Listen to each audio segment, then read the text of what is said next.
샬롬, 목요일 아침입니다. 오늘은 누가복음 1장 7절로 13절의 말씀에 의거해서 정하신 때라고 하는 제목을 가지고 서로 은혜를 나누기를 원합니다. 인간의 삶은 어느 누구를 막론하고 슬픔과 연약함이 깃들어 있습니다. 불편하거나 부족함이 없는 사람처럼 보인다 할지라도 어느 한 부분은 연약한 부분이 있어서 슬픔을 겪는 그런 일들을 겪고 삽니다. 물론 하나님께서 창조하신 첫사람 아담은 모든 면에서 부족함이 없는 완전하여서 슬픔도 연약함도 없었던 그런 사람으로 태어난 것이죠. 하지만 그가 하나님께 죄를 범한 이후에 그는 슬픔과 연약함 가운데 힘들고 어려운 그런 삶을 살아야 했던 것입니다.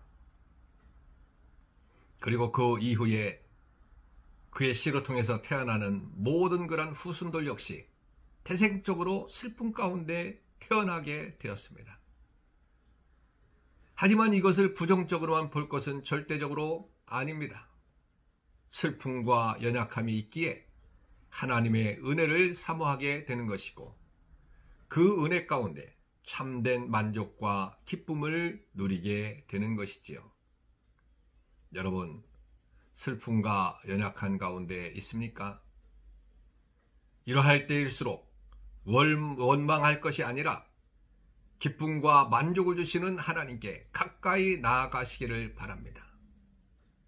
죄인으로 태어난 태생적 한계를 극복하고 하나님께서 주신 희락을 누리며 살기를 간절히 소원합니다. 여러분, 둘 다 아론의 자손으로 좋은 조건 하에서 결혼한 사가랴와 엘리사벳이지만 수태하지 못하는 그런 슬픔을 당했습니다. 자식을 하나님의 축복으로 믿고 있던 그런 유대 사이에서 자식이 없었다고 하는 그거 하나만으로도 슬픈 일이었고 많은 사람들 앞에서 얼굴을 들 수 없는 그런 상황이었습니다. 더구나 누가는 이 두 사람의 나이가 많았다고 그렇게 말했으니까 이미 끝난 인생이다라고 하는 그런 생각을 가지고 있을 정도였었죠.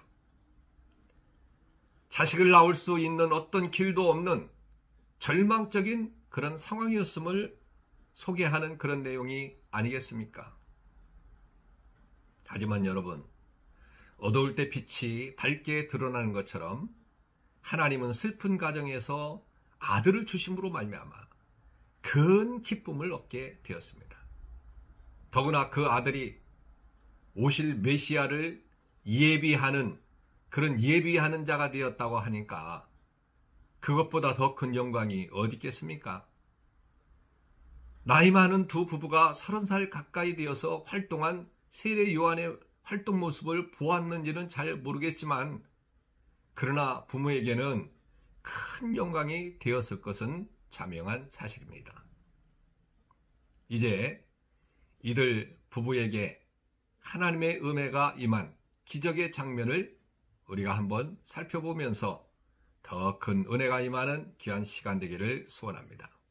첫째로, 기적은 사가랴 제사장의 직무를 행할 때 일어났다고 하는 것이죠. 누가는 5절에서 사가랴가 아바야 반열의 제사장이었다라고 그렇게 말씀하고 있으니까 당시 유대의 제사장들은 전체적으로 한 2만 명 정도 되었는데 이들은 종과에 따라서 24반열로 나뉘었습니다. 이러한 제도는 다윗 때에 정해진 것인데 다윗은 24반열이 1년에 한 주씩 두 차례 성전 봉사를 하게 했습니다. 바벨론 포로 시대에 일시 끊어졌다가 포로 귀환하면서 다시 시작되었는데 처음에는 4반열만 귀국하였다가 에스라의 주도로 다시 24반열이 되었습니다. 사가랴는 이러한 체계 가운데 8번째에 해당하는 아비야 반열에 속한 제사장이었습니다. 각 제사장 가족들은 해당되는 해에 일주일 동안씩 1년에 2번 성전 봉사에 책무를 맡게 되었습니다. 그러나 절기 때는 모든 제사장들이 참여했기 때문에 많은 제사장들 가운데서도 한 제사장이 홀로 상번제를 위해서 분향단에 향을 피운다는 것은 힘든 일이었습니다.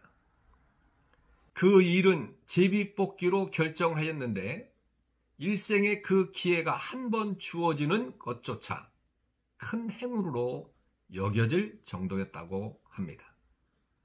따라서 사가랴가 제사장의 직무를 하나님 앞에 행한 것은 그의 일생에 처음 있는 영광된 그런 사건이었을 것입니다. 나이가 많을 때까지 제사장으로 봉사하였는데 세례 요한이 잉태될 무렵에 평생 한 번 맡을까 말까 한 성전 봉사를 맡아 성소에 들어갔다고 하는 것은 예사로운 일이 아니지요. 그곳에서 천사를 만나 수태고조를 들었으니까 이 모든 일은 하나님께서 하신 일임이 분명한 것입니다. 우리는 이 일을 보면서 무슨 일이든 서두를 것도 없고 아쉬워할 것도 없다는 것을 깨닫게 되죠.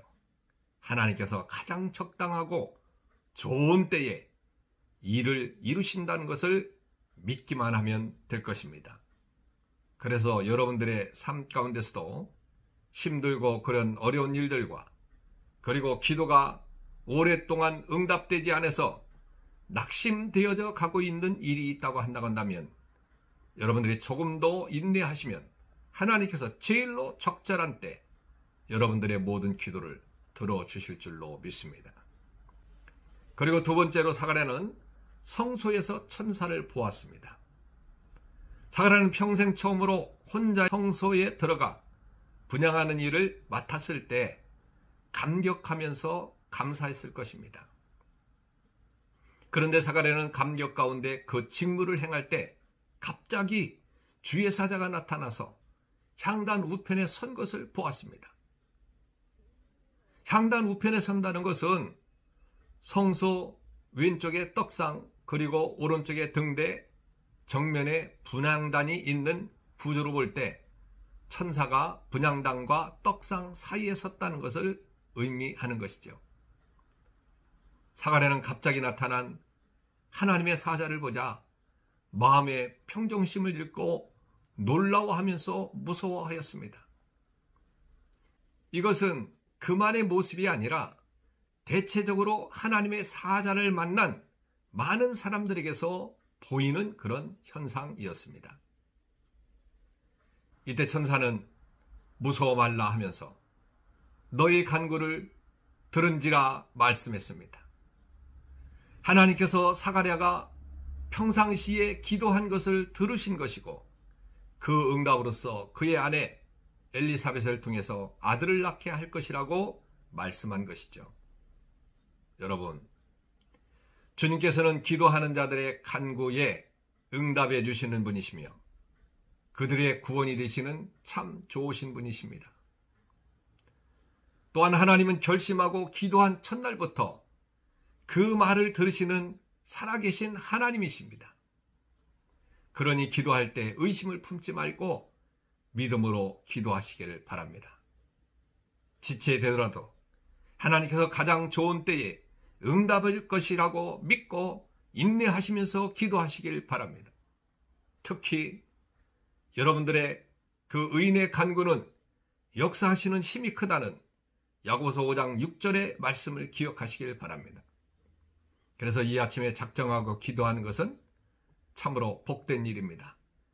이 아침에 우리의 마음을 깨워 기도하는 여러분들 모두에게 정하신 때에 응답하시는 하나님의 은혜가 여러분들 가운데 있기를 주님의 이름으로 축원합니다.